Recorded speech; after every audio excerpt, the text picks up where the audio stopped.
par semaine, mais il n'y a pas quelqu'un qui n'en parle pas. C'est un thème d'actualité, qu'on le veuille ou pas, il s'est imposé aux médias, il s'est imposé à la société.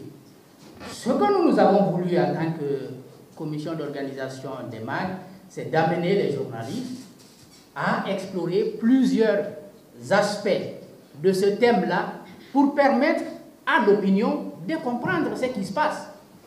Si par exemple on a quelqu'un qui est en mesure de montrer à travers son reportage, comme je le dis un exemple, hein, comme cela se dit, c'est un projet plutôt politique qui n'a pas d'avantage pour le pays. Si on a un reporter qui est capable de choisir cet aspect et qui puisse l'expliquer, parce qu'il ne suffit pas de dire que c'est un projet politique, il faut pouvoir le démontrer à travers des éléments, parce que le jury, ce n'est pas son problème si vous avez dit que c'est un projet politique et que votre aspect de travail c'est ça. Ce n'est pas ça son problème. Sa préoccupation, est-ce que vous êtes en mesure, avec les critères qui sont édictés, donc si vous, les critères qui relèvent strictement des principes de notre métier, si vous êtes en mesure de pouvoir l'expliquer, c'est simple. Vous pouvez faire un bon reportage, vous pouvez faire un bon article. Si vous comprenez bien les éditions précédentes, je me rappelle, il y a des gens qui ont remporté des prix, alors que ce qu'ils faisaient dans leur reportage, c'était la dénonciation. Je prends par exemple le prix de Barry Fatoumata Binta sur la gestion des ordures à Conakry. Ce n'était pas pour parler, c'est pas moi, du bienfait, mais ce que le jury a regardé, est-ce qu'il a bien raconté, est-ce qu'elle a bien raconté, pardon, son histoire. Donc, soyez à l'aise, on ne vous pousse pas à dire c'est bon. Si vous pensez que c'est bon, soyez libre, dites que c'est bon. Mais si vous pensez que c'est mauvais, dites-le aussi, vous êtes libre de le dire. Mais le plus important, c'est de pouvoir produire un travail journalistique, donc bien acceptable.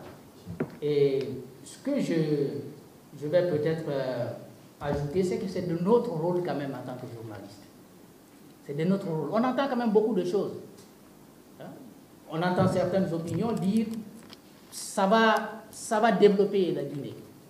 Et puis d'autres qui disent non, c'est un projet politique qui vise certainement à hypothéquer l'avenir du pays. Ou alors c'est au bénéfice des gens donc des autorités de la transition.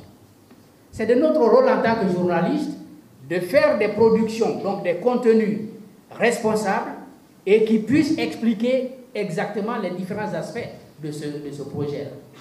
Moi, c'est tout ce que je vous dis. Et après, vous avez dit que c'est vandal. Nous avons quand même, nous avons une qualité, les MAG, nous sommes transparents. C'est pourquoi on vient ici avec nos partenaires, ceux qui nous donnent l'argent pour organiser. On ne prend pas l'argent ailleurs. On prend avec ces partenaires-là qui sont avec nous. Tous ceux qui ont été avec nous comme partenaires, on les a présentés. Il n'y a rien de caché. Quand nous proposons les MAG, une édition, on fait un budget, on va voir les partenaires. Nous voulons organiser, accompagnez-nous. Après, chacun, selon ses possibilités, décide de nous accompagner. Nous avons été voir le gouvernement et depuis toujours, à chaque fois que nous avons été voir le gouvernement, c'est pour l'accompagnement institutionnel parce que c'est nécessaire. Nous ne pouvons pas organiser un tel événement en Guinée qui concerne les médias sans associer le gouvernement. Parce qu'évidemment, c'est quand même le gouvernement, celui qui permet. Il peut l'empêcher. Voilà, donc nous avons été voir le ministère pour avoir le soutien institutionnel. Et ce soutien-là, nous l'avons toujours cherché, que nous soyons aujourd'hui en période d'exception ou en période normale, c'est tout à fait normal d'avoir, n'est-ce pas, ce soutien institutionnel. Donc je tenais à clarifier les choses. Et soyez à l'aise. C'est le premier partenaire.